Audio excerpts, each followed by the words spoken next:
Rita आणि तिचं कुटुंब खूप वर्षांनी गावी निघाले होते आणि गावाकडे राहणारी त्यांची आजी जी 3 दिवसांपूर्वीच वारली होती ती त्यांच्या घरात वावरत होती, त्यांना दिसत होती. हे कसं शक्य आहे?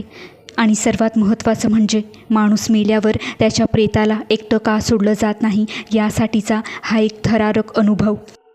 मे महिना आला तर गावी जाण्याची आस लागते. ही आस कोकणकरांसाठी काही नवीन नाही. संपूर्ण बालपण जरी मुंबई पुण्यासारख्या शहरात गेलं तरी गावी जाण्याची हौस प्रत्येकाला लागून असते. तशीच काहीतरी इच्छा रीटाची सुद्धा होती. रीटा तशी 12 वर्षांची चिमुकली. मे महिन्याच्या सुट्ट्या लागल्या म्हणून आईवडिलांकडे गावी जाण्याचा हट्ट धरला. तिच्या या हट्टापोटी आईवडिलांनी गावी जाण्याचा निर्णय मान्य केला. कोकणातील मंडणगड तालुक्यात रीटाच्या वडिलांचं गाव होतं. रीटाला आजोबा नव्हते. तिच्या गावी फक्त तिची आजी राहत असायची. गावचं घर आणि थोडी काही बाग शेती इतकाच काय तो आजीचा संसार. सगळी मुलं बाळं मुंबईत असल्याने गावचा सांभाळ करण्यासाठी आजीबाई गाव काही सोडायला मागत नव्हती. रीटा आजीची लाडकी. रीटालाही आजीला भेटण्याची आस होती. ही इच्छा पूर्ण करण्यासाठी रीटा आणि तिचे आईवडील गावाकडे रवाना झाले. रीटा फार उत्सुक होती. घरातच गाडी असल्याने ते संध्याकाळच्या सुमारास गावाकडे निघाले होते. मंडणगड तसं मुंबईपासून 4 ते 5 तासांच्या अंतरावर होतं. मध्यरात्रीच्या सुमारास ही लोकं गावी येऊन पोहोचली.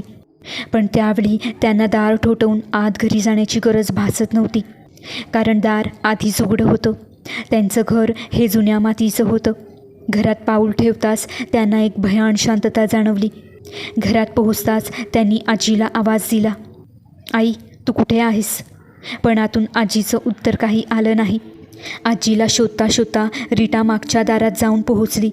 तेव्हा तिला तिथे आजी चुलीजवळ एकटक बसलेली दिसली. आजी पूर्णपणे शांत होती. रीटा आजीला हाका मारत होती पण आजी काहीच उत्तर देत नव्हती. रीटाने आई पप्पांना मागच्या दारात यायला सांगितलं आणि तिचे आई पप्पा मागच्या दारात येऊन थांबले. आजीला हाक मारली पण आजी कोणालाच काहीच उत्तर देत नव्हती. अनेक प्रयत्नांनंतर सगळीजणं बाहेर येऊन बसली. आजी बोलत का नाही आहे? आपल्याकडे बघत का नाही आहे? या सगळ्या प्रश्नांनी त्या तिघांचं डोकं त्रासून गेलं. आता सकाळ होत आली होती. आजी मागच्या दारातून बाहेर आली. कोणाकडे पाहतही नव्हती आणि अगदी मंद पावलांनी बाहेर येत आजी तिच्या खोलीत गेली. सगळीजणं तिच्या पाठोपाठ आजीच्या खोलीत गेली. आजी कुणाशीही काहीही न बोलता तिच्या गादीवर जाऊन आडवी पडली आणि डोळे मिटून घेतले. पाहता पाहता संध्याकाळ झाली. रीटा आणि तिचे आईवडील त्यांच्या खोलीत आराम करत होते. रीटाची आई उठली आणि स्वयंपाकघरात गेली. सगळं हुरकून रीटा आणि तिच्या वडिलांना नाश्त्यासाठी उठवलं. रीटाची आई तिच्या आजीला उठवण्यासाठी आजीच्या रूममध्ये गेली, पण अनेकदा हाक मारूनही आजी काही उठेना. आजीच्या अंगाला हात लावलं असता आजीचं अंग गरम पडलेलं होतं. रीटाच्या आईने रीटाच्या बाबांना हाक मारली आणि आजीच्या रूममध्ये येण्यासाठी सांगितलं. रीटाचे बाबा आजीला उठवण्यासाठी अनेक प्रयत्न करत होते, पण आजी काही केल्या उठत नव्हती.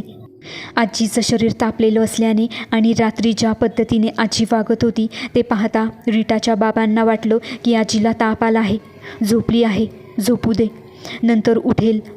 त्यांच्या गावापासून तालुक्याचे ठिकाण तसे लांब, तसंच गावी कुणी डॉक्टरसुद्धा नव्हतं.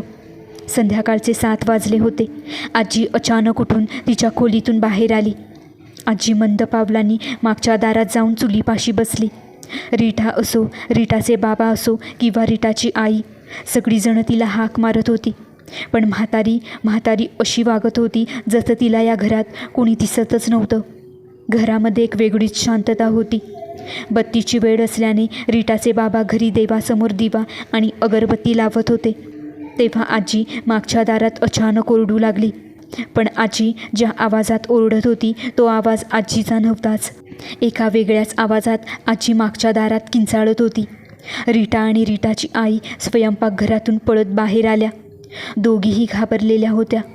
रीटाचे बाबा आजीला काय झाले हे पाहण्यासाठी मागच्या दारात आले, पण त्यांना पाहताच आजी आणखीन जोरजोरात किंचाळू लागली. आजीचे डोळे लालबुंद झाले होते. रीटाच्या बाबांना हे प्रकरण काही ठीक वाटत नव्हतं. रीटाच्या बाबांनी शैतान अवस्थेत असणारी आजी आत घरी येऊ नये म्हणून मागचा दरवाजा लावून घेतला. रीटाचे बाबा शेजारच्या वाडीत असणाऱ्या एका तांत्रिकाकडे पळत गेले. त्यांना कालपासून घडलेली सगळी घटना समजावून सांगितली.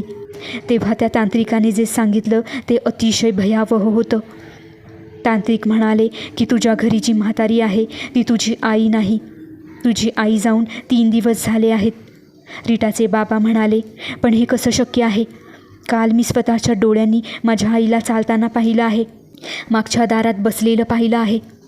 तेव्हा तो तांत्रिक म्हणाला की ते शरीर तुझ्या आईचंच आहे, पण तुझ्या आईच्या आत्म्याने ते शरीर 3 दिवसा अगोदरच सोडलं आहे आणि वेळीच अग्नी न मिळाल्यामुळे एका भटक्या आत्मेने त्या शरीरात प्रवेश केला आहे.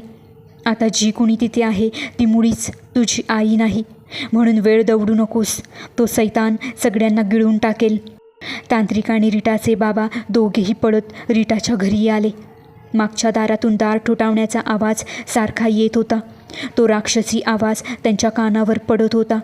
रीटा आणि रीटाची आई दोघेही अतिशय घाबरल्या होत्या. त्या घाबरून देवाचे नामस्मरण करत अंगणात एकमेकींना मिठी मारून बसल्या होत्या.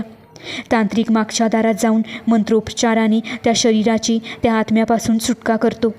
जशी ती आत्मा आजीच्या शरीरातून मुक्त झाली तसं आजीचं शरीर लुळं पडलं. रीटाचे बाबा लगेच आजीकडे धावत गेले. आजीला स्पर्श करून पाहिलं तर आजीचं शरीर थंड पडलेलं होतं. येत्या सकाळी कसलाही वेळ न दवडता आजीच्या शवाला अग्नी देण्यात आला. तर मित्रांनो, हा थरारक अनुभव तुम्हाला कसा वाटला आम्हाला कमेंट्समध्ये जरूर कळवा आणि चॅनेलला नक्की सबस्क्राईब करा.